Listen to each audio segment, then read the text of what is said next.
이것을 좀 제가 관찰을 해보면 어떻게 보면 자기 스스로 자학하는 것 같은 모습으로 보여지기도 해요. '왜 이렇게까지 해야 되냐. 이렇게까지 모든 많은 사람들의 피를 말려가면서까지 정작 그 당사자인 본인도 힘들 텐데 왜 상황을 이렇게 끌고 들어가는가.'를 생각해 보면은 이게 일반적인 다른 글자들이 병든 상태와는 약간 양상이 달라요. 이게 사주에서 인성이 지나치게 과하지 않더라도 글자가 조금 병이 들면 나타나는 모습이기도 합니다. 이 자학하는 것 같은 형태예요. 직접적으로 자신을 파괴하지는 않지만 서서히 파멸로 이르게끔 만드는 것 같은 모습입니다. 자기 자신도 좋지 않아요. 자기 자신도 너무 힘들어요. 이게 왜 그럴까 저도 생각을 되게 많이 해 봤는데, 인성이라는 것은 나와 주변에게 에너지를 주고 관심을 주고 그다음에 이 사람들의 어떤 부족한 것들을 서포트하면서 책임감 있게 이끄는 것으로 만족감을 얻는 글자예요. 그 만족감으로 살아가는 글자예요. 만족감, 책임감 같은 걸로. 근데 인성이 건강하지 못하게 되면은 내게 주어진 이런 일상 속의 행복 같은 것들, 소소한 만족감보다는 쪼끔의 불만족스러운 요소 있잖아요. 약간의 '내가 이렇게 줬는데 쟤가 나한테 약간 삐딱하게 대했어.' 그러면은 우리가 이렇게 행복한 어떤 우리가 케이크를 먹는다고 치면 인성이 케이크를 사 왔어요. 그러면은 이거 자체로 우리가 이렇게 모여서 이 시간에 막 이렇게 만나 가지고 맛있게 먹을 수 있고 서로 간에 안부도 주고받을 수 있는 것 자체가 행복인 건데, 누군가가 거기서 막 표현한 어떤 단어가 굉장히 거슬려. 근데 그 거슬리는 정도가 너무 심해서 이 행복 자체가 하찮게 보일 정도로 나의 어떤 그런 분노와 불행이 대단히 커다랗게 다가오는 것 같아요. 부정적인 어떤 부분의 모습이 대단히 커지고 긍정적인 요소가 되게 희석돼서 보이는 것 같은 형태가 되는 겁니다. 이게 왜 그럴까를 생각해 보면은 대체로 자신의 능력만큼 충분히 대우를 받지 못하고 있다고 느낀다는 데서 비롯되는 건데, 아무래도 내가 뭔가를 계속 인정받으면서 이렇게 나아가야 되는데 그 인정을 받고 나아간다는 것은 문제를 해결하는 거잖아요. 근데 인성이 과해서 관이 설기가 되면 문제 해결 능력 자체가 부족한 거죠. 그러니까 이 문제 해결을 못하는 자기 자신한테 화살을 오게끔 할 수는 없는 거예요. 그러니까 마치 이게 잘 안 되게 만드는 어떤 다른 요인들을 찾아서 계속 화살을 돌리는 것 같은, 비난의 화살을 외부로 계속 향하게 하는. 근데 결국은 그게 돌고 돌아서 자기 자신의 심장을 뚫고 오는데도 불구하고 계속 그런 것들은 반복하게 만드는 어떤 일종의, 제 생각에는 애정의 또 다른 모습이기는 한데 그런 모습을 보이게 됩니다.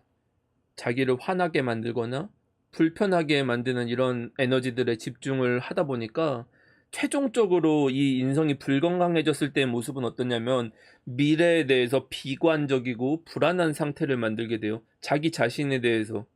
그래서 조금만 문제가 생기거나 어떤 부정적인 피드백 같은 걸 받게 되면 일반적인 경우보다 더 과하게 과민 반응을 하거나 격양된 상태로 대하거나 감정적인 상태로 대응하거나, 아니면 또 과도한 책임이 주어지거나 어려운 난제를 맡기게 되면은 몸이 아프다든지 회피하는 것 같은 양상으로 나타나게 돼요. 왜냐하면 사람은 결국은 정신에 불안감이 생기면 몸도 아픈 것처럼 느껴지는 경우들이 있잖아요. 그래서 인성이 과한 경우에는 마치 이런 내 건강이나 이런 몸에도 이런 영향을 많이 받는 것처럼 스스로를 만드는 것 같아요. 근데 인제 그런 경우가 있을 수 있겠죠. 우리가 어떤 빌런이나 사람들의 사주를 보고 '이 사람이 왜 그럴까.'를 좀, 그러니까 그 사람 탓을 하는 게 아니라 결국은 우리가 일을 해 나가야 되니까 그걸 맞춰서 풀어 나가야 되는 거잖아요. 근데 그러려면 최소한 그 사람의 사주를 알아야 되는데 사주를 모르는 경우들이 많잖아요, 이거 일을 하다 보면은. 그러면은 상대방 사주를 모를 때 이런 구조들을 어떻게 걸러야 되느냐 하면은, 우리가 일을 함께 하다가 이런 증상이 보여지는 경우에는 대체로 인성에 문제가 생긴 상태를 말합니다. 첫 번째로는 자신의 실제 역량이 평가받는 것보다 훨씬 뛰어나다고 생각해요, 자기 스스로. 근데 그걸 증명한 적이 없거든요. 증명한 적도 없고 내가 그걸 한 적이 없는데 그냥 자기 스스로 평가하기에 나는 그 수준보다 훨씬 높다라는 상태가 됩니다. 두 번째는 혼자서 일을 할 때는 성과가 괜찮아요. 그게 되게 잘 나올 수도 있고 뭐 일반적으로 무난하니까 큰 문제를 일으키지 않아요, 인성에 문제가 있다고 하더라도. 근데 팀으로 일을 한다든지 협동해서 해야 하는 일을 하는 경우를 보면은 성과가 나지 않아요. 그래서 이걸 한 번 봤을 때는 알 수가 없어. 근데 이걸 반복적으로 겪다 보면 어떤 걸 알 수 있냐면 그 협동해야 하는 일에서 다른 사람들을 방해하는 형태의 일들이 발생하고 있다는 것을 인지하실 수가 있을 거예요. 뭐 불필요한 커뮤니케이션을 만든다든지 과정의 효율성 자체를 엉망으로 만드는 형태가 돼요. 그리고 세 번째로 이 일이 잘 되기 위해서 다른 분들이 제안하는 이런 것들에 대해서 부정적으로 반응을 하게 돼요. 예컨대 뭔가 우리가 얘기를 하거나 하더라도 뭔가 일을 진행해서 이렇게 이렇게 합시다 라고 얘기했는데 왜요? 전 이해가 안 되는데요. 전 납득이 안 돼요. 이렇게는 일을 할 수가 없어요. 뭐 이런 방식. 근데 엄밀히 말하면 걔는 그런 권한이 없어. 너가 이해를 하던 말던 그냥 해야 되는 상황들 있잖아요. 근데 거기서 전 잘 모르겠는데 이해가 안 되는데요. 이런 얘기들을 종종 합니다. 그리고 자기가 부정적으로 반응한 일들에 대해서 잘 진행되는 것처럼 뭔가 보여진다라고 하면은 그 일을 이 사람한테 팀플레이로 맡기는 경우는 일반적으로 이렇게 이렇게 하면 쉽게 진행될 것 같은 일을 완전히 비효율적인 자신만의 어떤 프로세스로 진행을 하곤 합니다. 그래서 최종적으로 이런 구조인 사람들이 승진을 하거나 뭔가 이렇게 고과를 잘 받아서 직장에서 상사의 위치나 책임자의 위치가 되는 경우 자기가 마음에 안 드는 사람에 대해서 뭔가 비난을 하거나 일이 안 되는 책임들을 그 사람한테 계속 떠넘기거나 밀어서 그 사람들을 이탈하게 만들어요. 그리고 그 프로젝트가 뭐 홀드되거나 뭐 딜레이되거나 드랍되는 경우 같은 경우는 그런 해당하는 인원들의 문제다라는 것으로 처리를 하고 그걸 해결하는 과정으로서 또 일을 만들어요. 그러니까 계속 뭔가 일이 진행되는 게 아니라 거꾸로 돌아가는 것 같은 형태가 되는 겁니다. 근데 이거는 이 인성이라는 어떤 불건강한 인성의 상태에 결재권 위에 있어야만 보이는 부분이에요. 그러니까 이게 밑에 있는 경우는 정말 엄청나게 답답한 상황이 되겠죠. 그래서 인성에 문제가 있는 사람들이 가장 불건강해지는 경우 자신한테 자기 능력보다 많은 권한이 주어졌을 때 이런 경우들이 많이 보여져요. 왜냐면 어떤 글자든지 간에 자기가 단독으로 뭔가를 존재하기는 대단히 어려워요.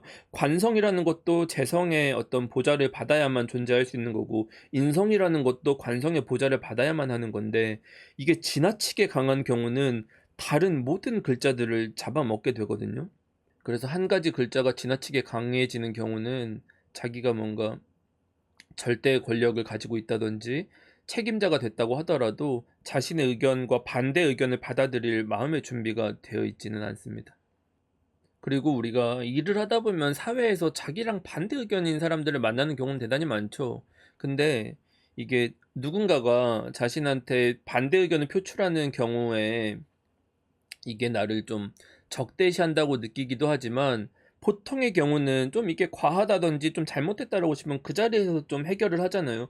근데 인성 같은 경우가 불건강하면 그 자리에서 직접 받아치는 게 아니라 자기가 뭔가 이런 불쾌한 감정들, 적대시한 이 감정들을 업무 프로세스 상의 모든 과정에 한 방울씩 녹여서 지속적으로 이 적대시하는 부분에 대해서 이 업무에 이 문제를 섞어요. 한 방울씩 계속 타는 거예요. 만약에 그 사람이 자기 사주에서 재성이나 관성이 살아 있었다면 뭐 특히나 재성 같은 경우는 그 자리에서 문제 제기를 하거나 뜯어 고치든지 하죠. 재성은 직접적으로 문제를 말을 하죠. 너 이 발언이 잘못됐어. 너가 지금 이 하는 과정이 이상한 것 같아 라고 그냥 대놓고 얘기를 하는 게 재성이죠. 그러니까 인성 같은 경우가 아무리 강하다고 하더라도 재성이 살아있으면 그 자리에서 얘기를 하는 사람들로 인해서 오히려 일이 효율적으로 진행되는 거예요. 그리고 만약에 관성이 관인 상생을 잘한다면 결국에는 그런 과정을 통해서 합리적으로 일을 진행하는 과정을 찾았겠죠. 이러한 모습들이 인성에 많은 장점을 가지고 있음에도 불구하고 이게 뭔가 사람들에게 빌런으로 느껴지게 만드는 요소가 아닐까라고 생각이 듭니다.